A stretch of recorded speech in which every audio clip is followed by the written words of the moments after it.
This is the One Girl Revolution podcast, a podcast that highlights the stories of world-changing women and girls across the country. We hope that these stories inspire you, but even more so, we hope that these stories help you to see your own value, your purpose, and your power to change the world through your life. Every woman and girl is a One Girl Revolution. Welcome to the One Girl Revolution podcast. It's your girl, Kate here, and today we're tackling childhood hunger with two incredible women from Backpack Buddies in Atlanta, Georgia. Denise Bjurholm, Executive Director of Backpack Buddies, and Terri Bagen, founding board member of Backpack Buddies. Backpack Buddies is on a mission to make sure that kids who rely on free meals at school don't go hungry over the weekends.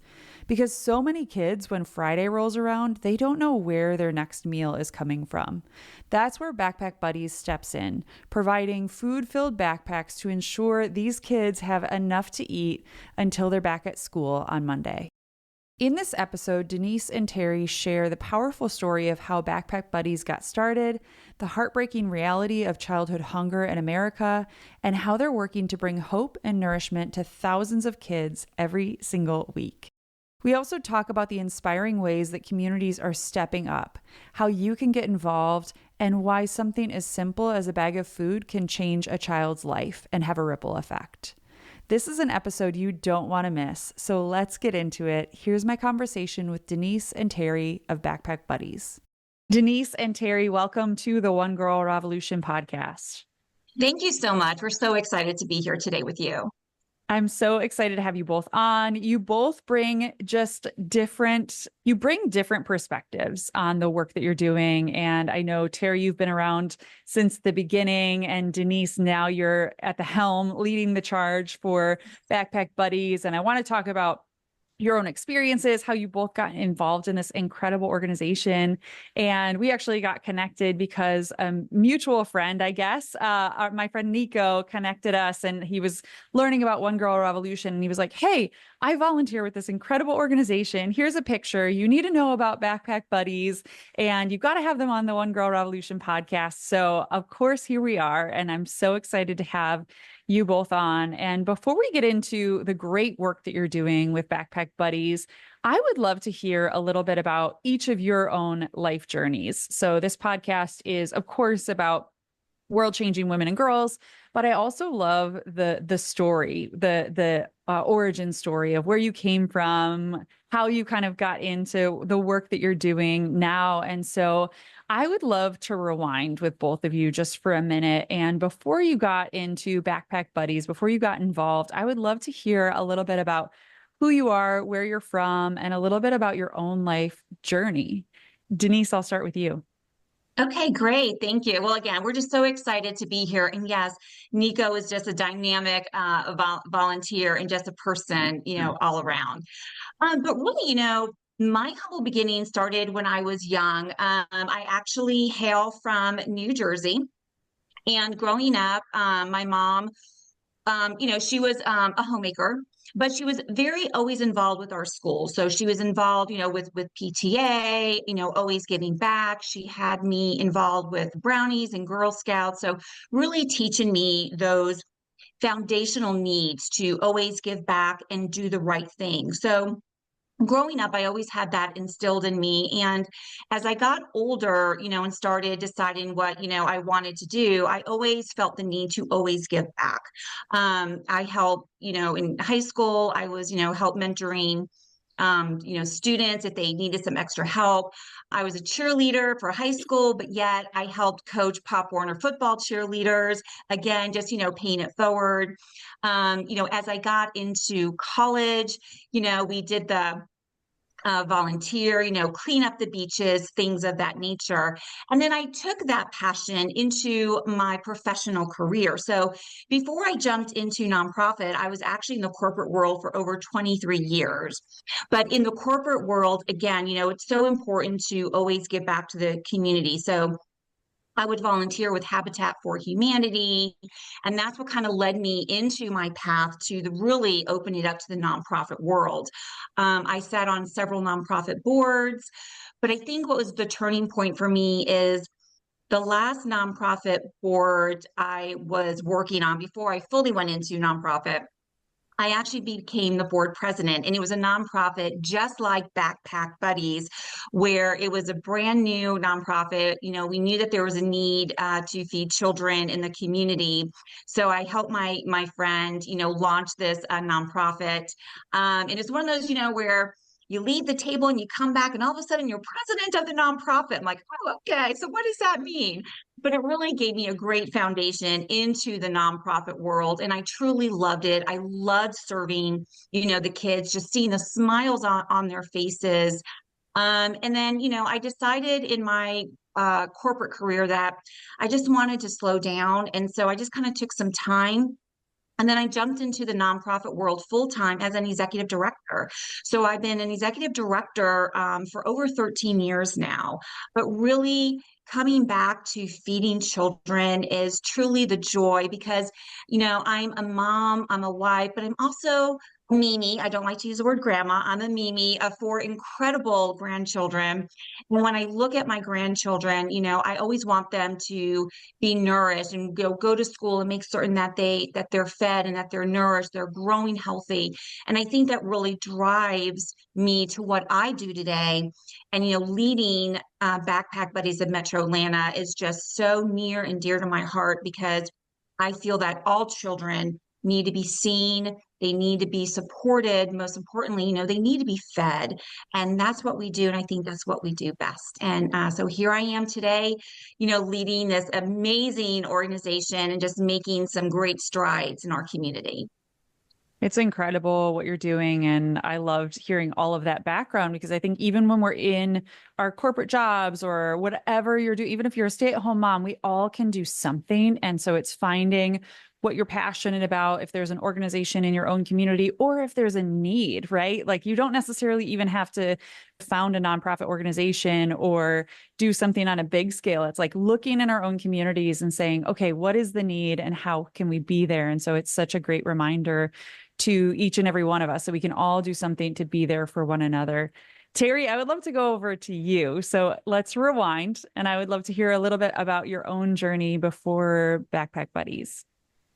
Well, I'm a little older than Denise, so I've had a long journey.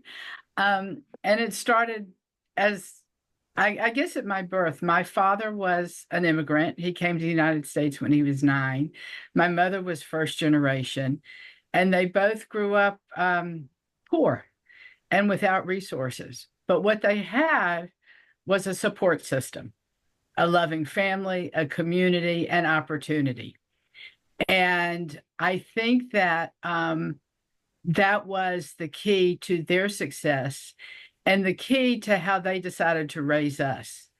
And that was be the best you can be and help make other people be the best they can be. And I majored in social work in college and went back and forth between volunteering and taking on professional jobs, all in that arena. I worked with neglected, delinquent, and abused teenagers. I worked in summer camping. I worked in humanitarian healthcare. And in the middle of the working, I would be on a board. I was president of a couple of boards. But what I had was a life journey that kept opening my eyes to the fact, and I always go back to that everyone has potential, but we have to feed that potential. And literally with Backpack Buddies, we have to feed it. And through my life's journey, every cause has been important and the needs are great. But when I started to understand and know more about food insecurity, it became a driving passion.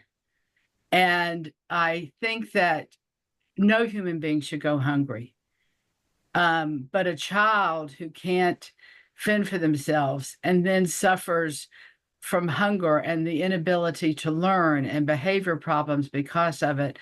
I said, we live in this wonderful country. We have great opportunity for some, and we have to make sure that we have great opportunity for all. It's a little overwhelming when we look at the numbers, but we have to start somewhere.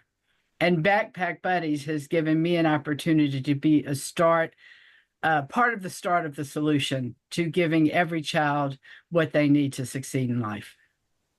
We need to open our eyes to what's going on in our own communities. And I think it is so heartbreaking when you read the numbers and you hear these horrific stories of kids going hungry. And I know that you hear them every single day. And I'm thinking about my friend Miss Willa, who's down in Texas, and she runs something called Feeding Kids Right. And I learned so much from her because she has a catering company, and then also she uses her food truck. And during summer breaks and during Christmas breaks, anytime that kids are not at school, she drives around the food truck and makes great food with a lot of love. She calls it butter, sugar, and love. That's her little tagline. And I learned so much from her that it's like these little kids, they're getting fed when they go to school, but then they don't when they're not in school. And so we need to open our eyes because our neighbors are struggling. There are kids in our own communities that are struggling. And I love so much about the work that you're doing because you really are answering the need for so many.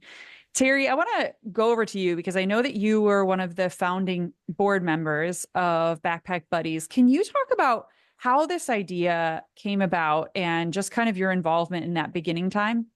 Yes, our founders were Ronald and Samra Robbins, and they had a daughter who was a school teacher in Atlanta, and she started telling them that the kids were coming to school hungry.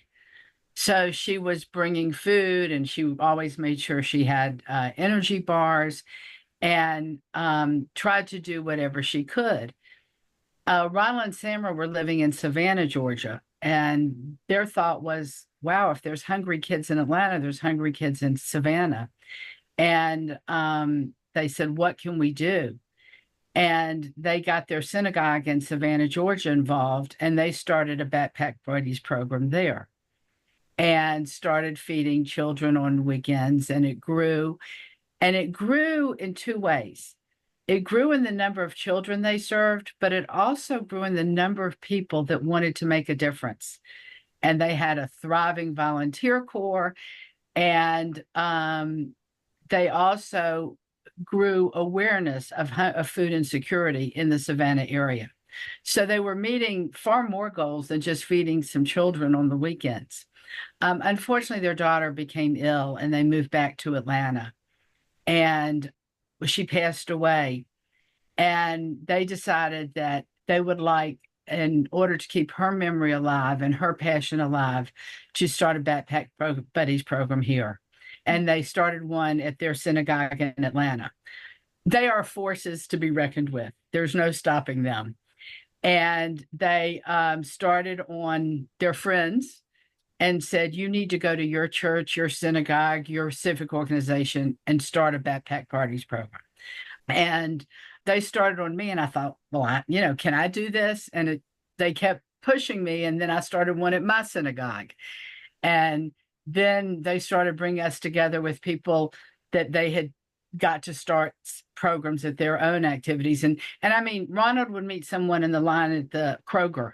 The Kroger is our grocery store, and say, there are people that can't come to Kroger and buy food, and those kids are hungry. And next thing you know, they had started a Backpack Buddies program at their church or synagogue or organization. And so eventually we had about 18 little individual Backpack Buddies programs trying to feed children. And what we found was we were all running around buying our food retail.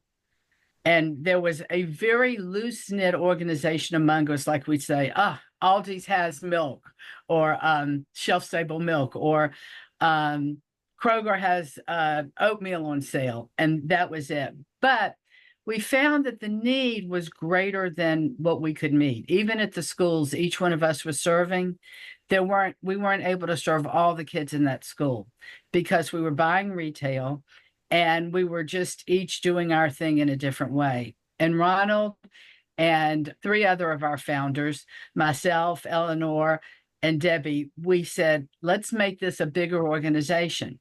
If we take over the food procurement and the fundraising, then that our buddies, as we call them, community buddies, and that's each organization that takes on a school or multiple schools to take food to every weekend, can just worry about packing and delivering the food. And so we then formed Backpack Buddies of Metro Atlanta. And it has grown. We're now serving 2,500 students every weekend of the school year. That number has got to grow even more, and we'll talk about that later in the podcast. But we came from beginnings of two people that wanted to make a difference and wanted to honor their daughter's memory.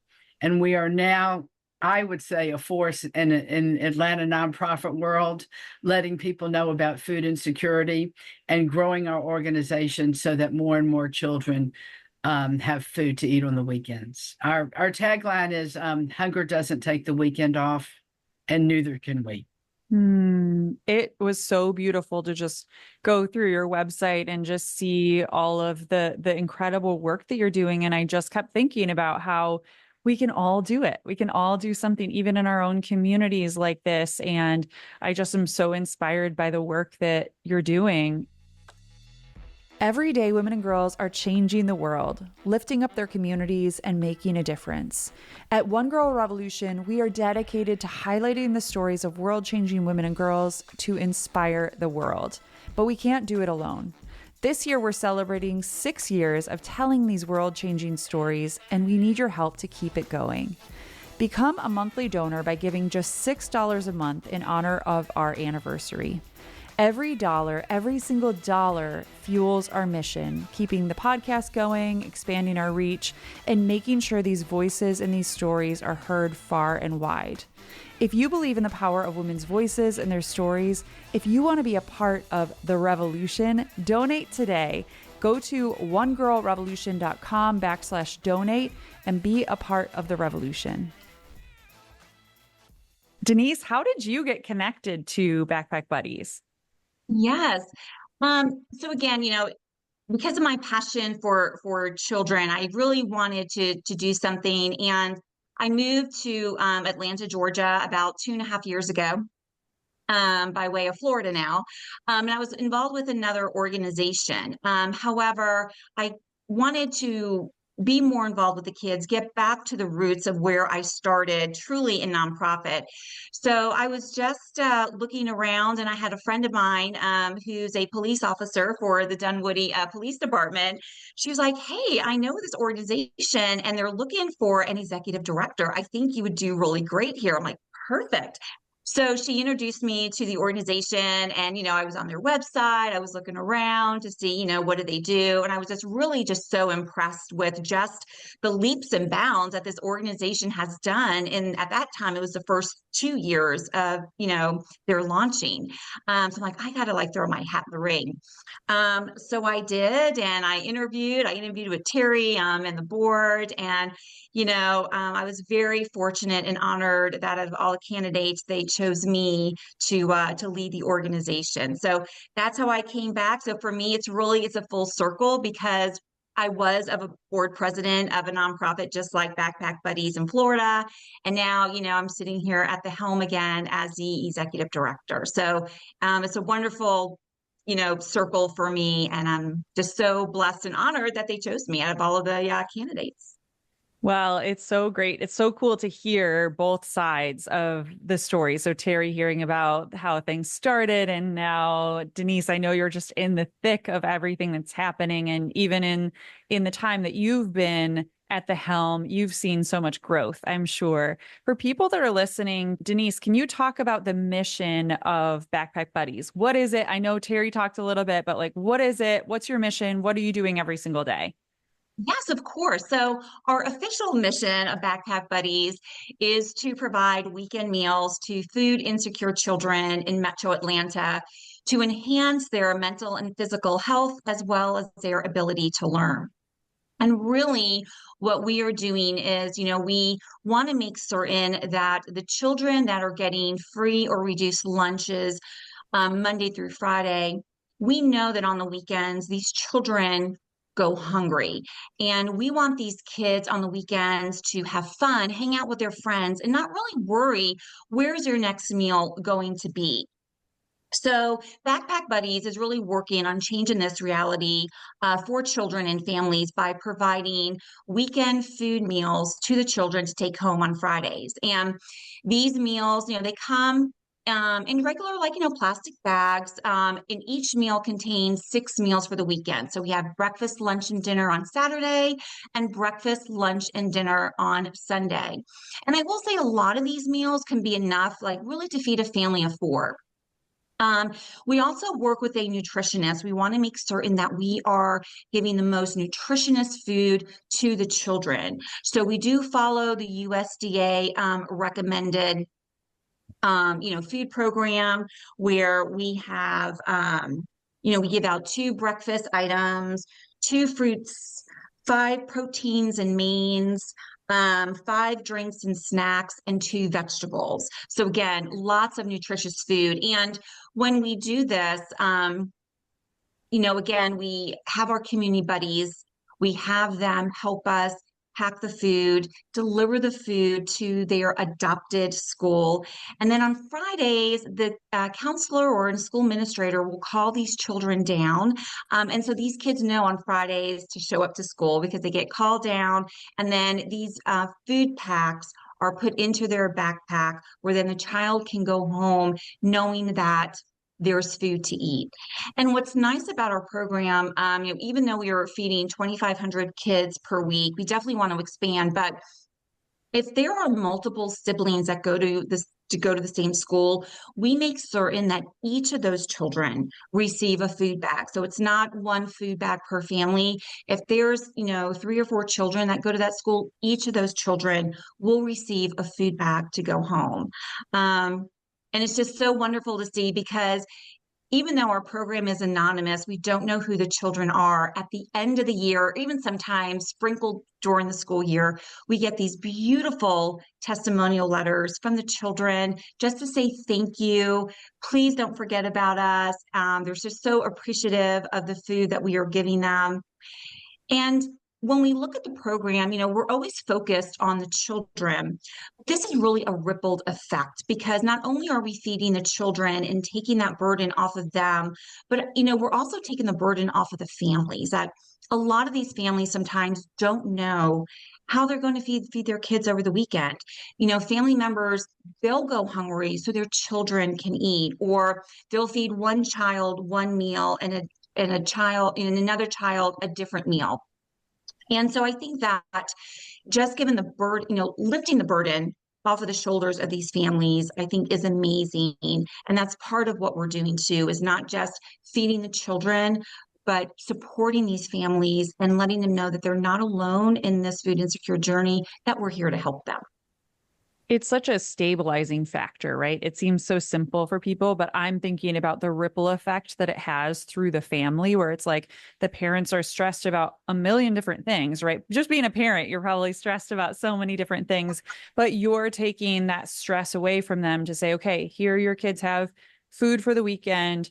Focus on all the other things that you need to do, whether it's working so you can make more money or feeding themselves. It's like it just takes a lot of pressure off of them. And it's just really incredible what you all have been able to accomplish. This podcast is all about stories. And I know that both of you have so many stories. You probably could write books and books and books about it. But I would love to hear from each of you, maybe a story of a family or a kid that was helped through your work that really touched your heart in a special way, or that you feel like really illustrates the power of what you're doing. So, Terri, maybe I'll start with you. This story actually goes back to the original days when I was doing this at my synagogue. We had our guidance counselor come to me and say that a child had come to her and to thank her for the Backpack Buddies bag. And he said to her, it used to be that I ate on Saturdays and my brother ate on Sundays. And now we both get to eat all weekend. And that has stayed with me forever. And every time I pack a bag or lead a meeting, that story says, This is why we do this. I also would share that two other things. One is we do surveys every year at the end of the year of the school counselors or social workers, whoever runs the program at each school, and also of the parents. And we have found, and we're getting more sophisticated with our data collection, and hopefully I can give you statistics in a year or two. But they have said that attendance is better on Fridays with these kids because they know they're going home with that bag of food. And even better, when they come back on Mondays, they are ready to learn. They're not lethargic, their behavior is better, and they're excited to be at school.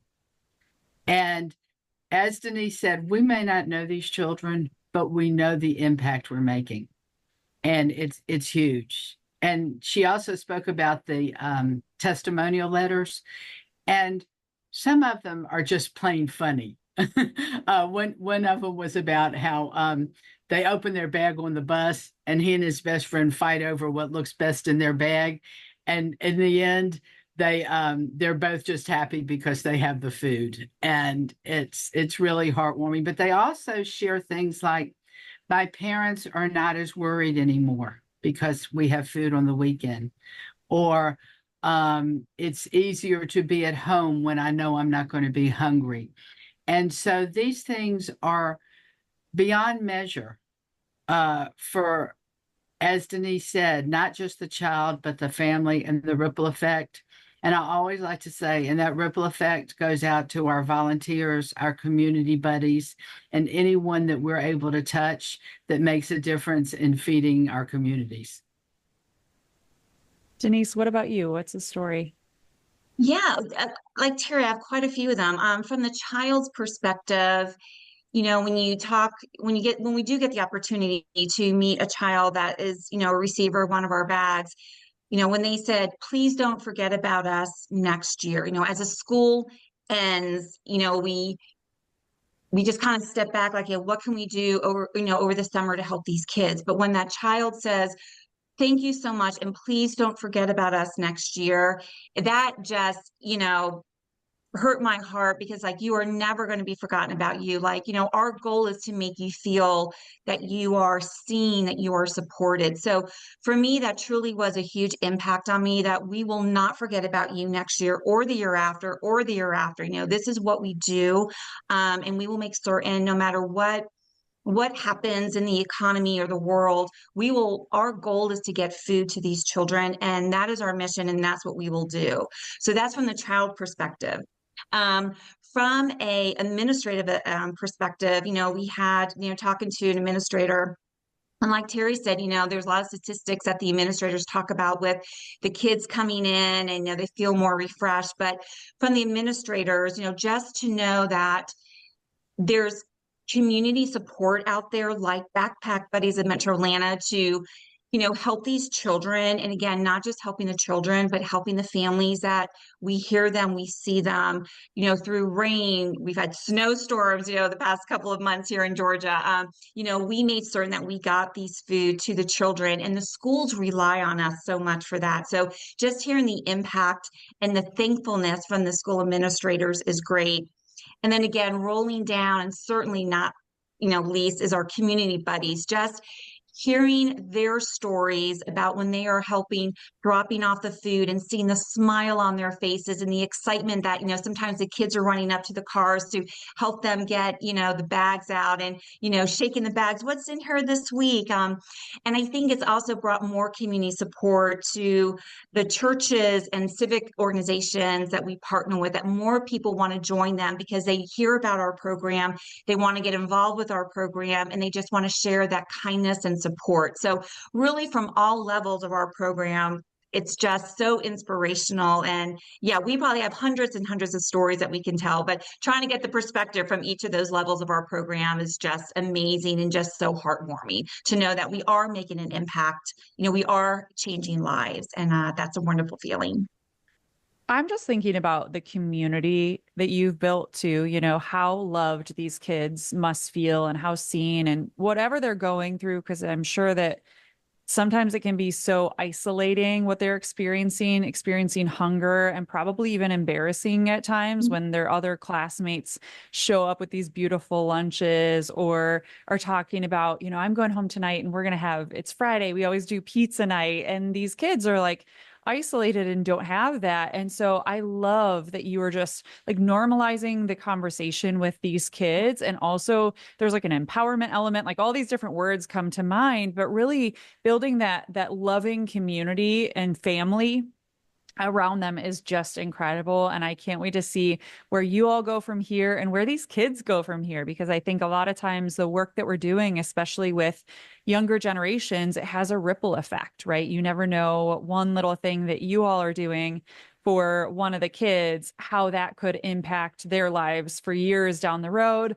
how it could impact the lives of their parents. And so I just can't wait to continue to follow everything that you're doing and stay in touch. But I'm so curious from both of you, and I'm sure that you both kind of have differing perspectives on this, on where you go from here. I know that you've made such a big impact, and I think especially for you, Terri, being there from the beginning, you probably are like, wow, we've come so far, but also knowing that there's so much more to be done, so much work to be done. So I'd love to hear from both of you. In your dream of dream worlds, where do you hope that Backpack Buddies go from here? You hit on what my goal as board chair has been for the past year and for the coming year. In the beginning, we were just dreamers. And everything that came up, we said, well, we'll figure it out. And we did. And we started in a little bitty space with a few shelves of food. And now we have a warehouse that, we could probably feed 5,000 kids a week out of every week. And we have a great network of community buddies. And my goal, and I say this to Denise probably every week, is the dreams and the passion are what got us here. The foundation is what is going to grow it, help us grow and keep us here. And so in the dreams and foundations, what we had and what we developed is a very sustainable program. The fact that there are other people that feed kids, some on weekends, some do snack in a backpack, some do other, but we wanted a program that could be replicated. So any of your listeners that are not in Atlanta, it's okay. You can do this in your community and we'll help you set it up. But our program where we are the food procurement part, we are a information disseminator about food insecurity, and we are a fundraiser to pay for the food. We allow our community buddies to use our resources to feed more and more children. So what is my dream? We'll have more and more community buddies. We have schools that all over Metro Atlanta that still need us, that we haven't even introduced ourselves to. And really, when you talk about a goal being growth, that's our goal. But you don't grow unless you grow sustainably and you grow well. And so I think that we are here to stay. And unfortunately, I think food insecurity is not going away anytime soon. But we will be able to meet the continued needs because we're doing it smartly and we're doing it with passion, and we'll keep on dreaming. And I think with Denise at our helm, our other board members are phenomenal. Our volunteers are terrific. And we have found the magic formula. And I hope the need goes away, but I also hope that when I am no longer here, if there is a need, Backpack Buddies will be meeting the need. Denise, what about you? Yeah. Gosh, for me, really everything that Terri has said, but, just really to work to feed more children. In Metro Atlanta, we have 180,000 kids that are food insecure. So, again, we're just a drop in the bucket right now with feeding 2,500 children. I would love to feed 5,000, then double it to 10,000, to a point where, we are the leaders, and we want other organizations to know that if there's a hungry child out there, come to Backpack Buddies, because we'll find the solution for you. We will provide you that food, and we want to just build on that community support, grow, and just, feed more children. And I think that's just our goal, is to really feed as many kids as we can in the area. Hey everyone, it's Kate from the One Girl Revolution podcast and the founder of One Girl Revolution. And I'm here because I have some huge news to share with you. And you're literally hearing it here first because you are such an avid listener and supporter of One Girl Revolution. So here's the sitch. One Girl Revolution is going to be featured on The Kelly Clarkson Show. Woo-woo! On March 24th. I am not even kidding, and I can't believe it's happening. But here's the craziest part. I'm about to head to 30 Rock right now to film the show with a very special guest. But I can't spill all of the secrets just yet. So you'll have to tune in on March 24th to find out who's joining me and to see One Girl Revolution on national television. Yes, I can't even believe that it's happening, and this is such an incredible moment. And I just want to thank each and every one of you for listening to the podcast, for following us on social media, for sharing our mission and our work and our podcast with all of your friends and family. Every single thing that you have done through the years has led us to this moment. And I'm just so grateful for each and every one of you. This is such an exciting moment for our movement, and I just want to say thank you for being a part of it. You're helping us amplify the voices of world-changing women and girls, and now we get to share this mission with the world.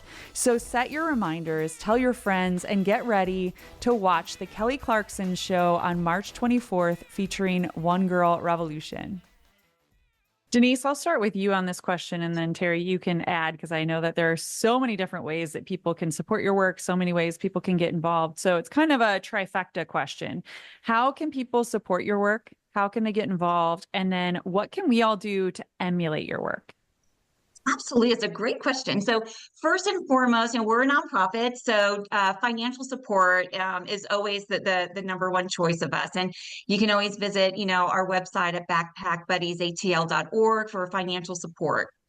The other ways to support is to become a community buddy. Like, look within your civic organization, work with us to adopt a school, and we will help you with that connection to adopt a school and to, help feed the children. Another way is to spread the word about, what we do. We also are in need of food suppliers. So even though we, get most of our food from food banks, but the food that we cannot get from the food banks, we have to buy retail. So we're looking to partner with food suppliers, food manufacturers that will help us procure food either at a discounted price or in kind. And then if you work for a corporation, a lot of people have corporate social responsibility. Get together. If you want to do a team building activity, please reach out. If it's not to us or another organization, and, just help, get involved, help pack food bags, help deliver, the food bags to the kids. So those are different ways that they can help. Oh, and also, like, for college students, if you want a service project, we also do these beautiful inspirational cards that we try to put into the bags, throughout the year for the children. So besides feeding them, we also want to feed their minds and their emotional well-being. So that's a great service project that anybody can do to help us, create these inspirational cards. So I think we can find a way to get involved on all different levels. Terri, you talked a little bit ago about how people can emulate your work or how they can get involved wherever they are. Can you talk about that? Yes. When we are willing, if you want to go big and start where we are now, we'll share our methodology, and we will tell you how step by step to set up a program the way we run it.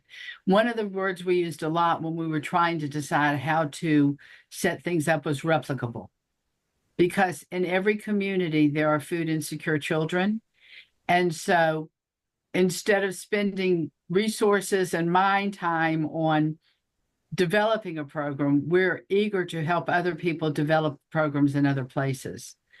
If you're not ready to do it on a larger level like we're doing it, Talk to your neighborhood school, get your church, your synagogue, your civic organization to look around, to first find out what food insecurity exists and say, how can we address this? Start small. Some of our community buddies started off serving 10 kids a week.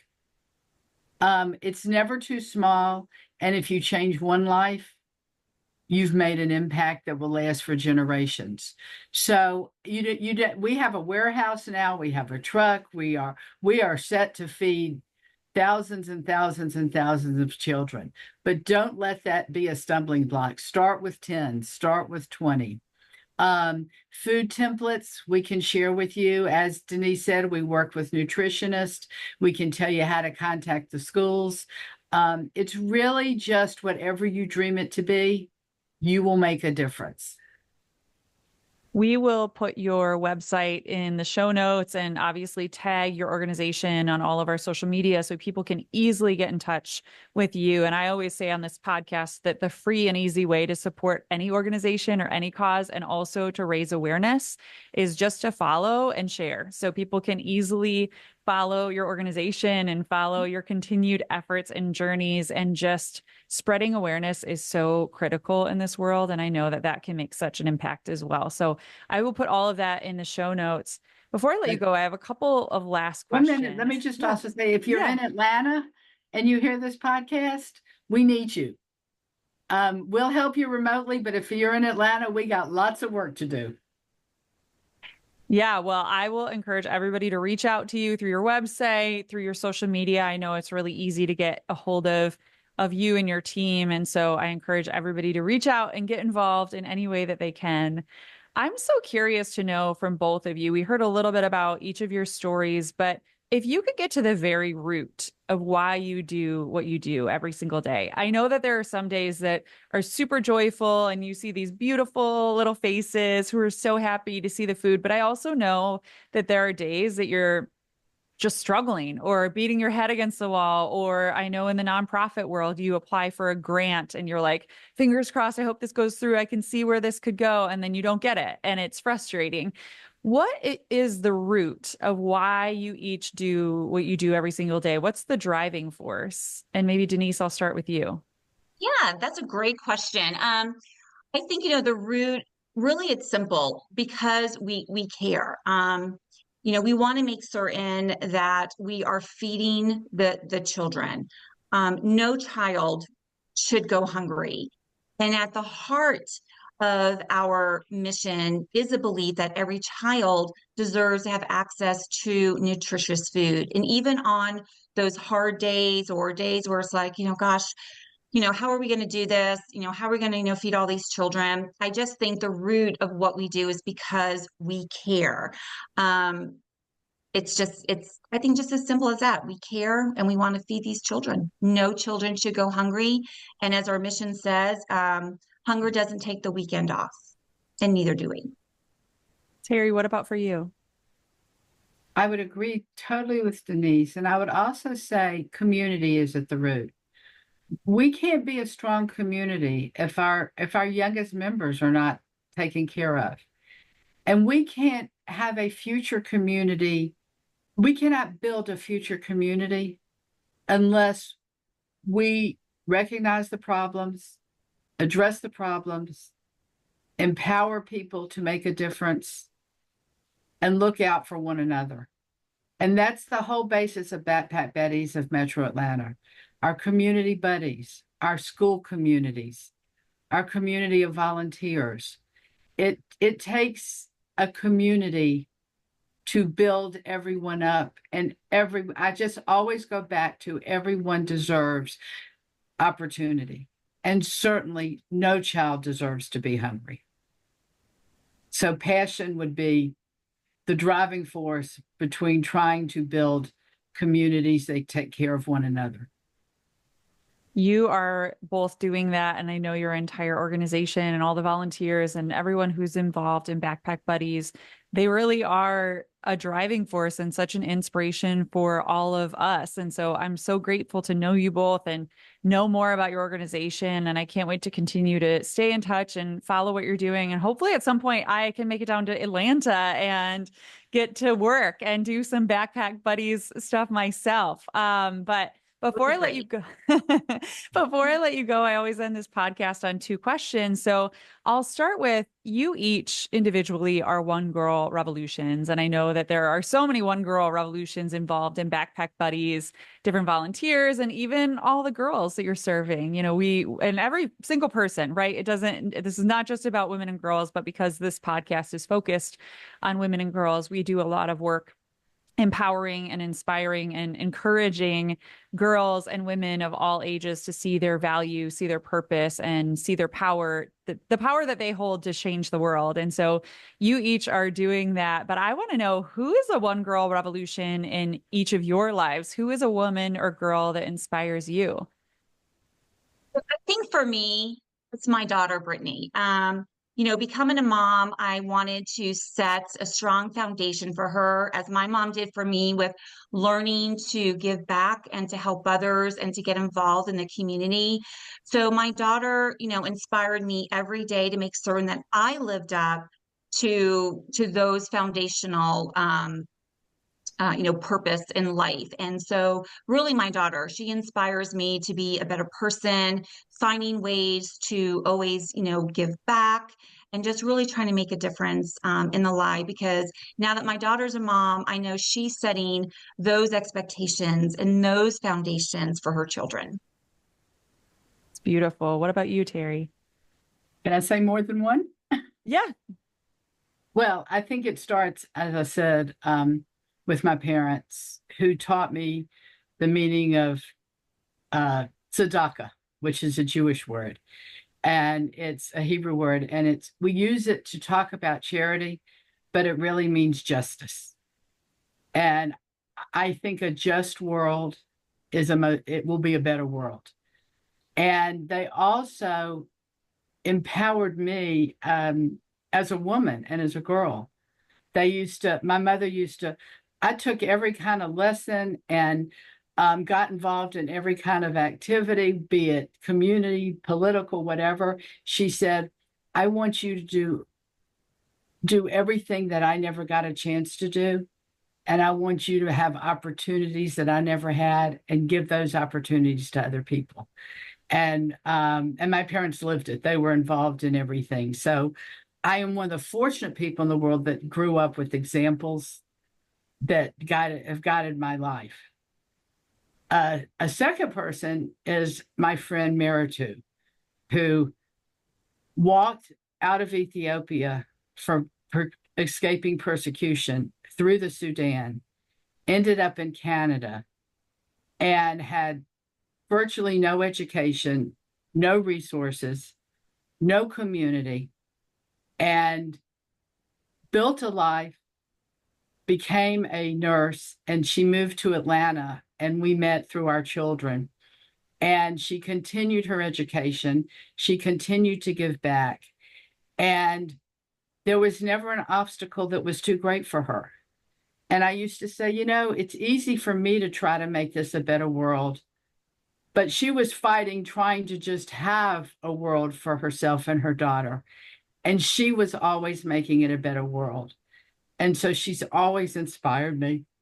And the third one is my granddaughter, who last year at our Passover Seder, there's something called the 10 plagues that God brought against Pharaoh in biblical times. And they were terrible things. And trying to update the Seder, I said, we had each table of people come up with their own plagues and the plagues of today. And it was interesting what they said, but my 6-year-old granddaughter kind of tugged at me and she says, Mima, I think I understand what we're doing and I want to share. And she said, one of my plagues of today is what we're doing to the environment.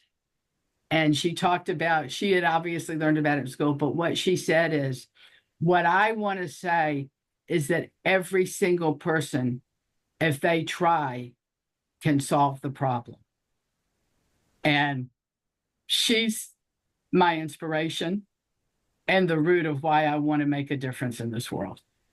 Kids are so inspirational. It's like those, what do they say, out of the mouths of babes. But it's like, I'm even thinking about your work as you're sharing that story of your 6-year-old little granddaughter. We can be the change we want to see in the world. And I'm thinking about hunger, and we can all do something. And I'm just so grateful to know both of you and to know about your organization. And like I said, I will be sure to put your website and all the ways that people can get in touch with you in the show notes, and your social media. We'll tag you on everything so people can easily follow. But before I let you each go, I always end this podcast on one question. So I'd like to ask you, if you could leave women and girls around the world with one message, what would it be?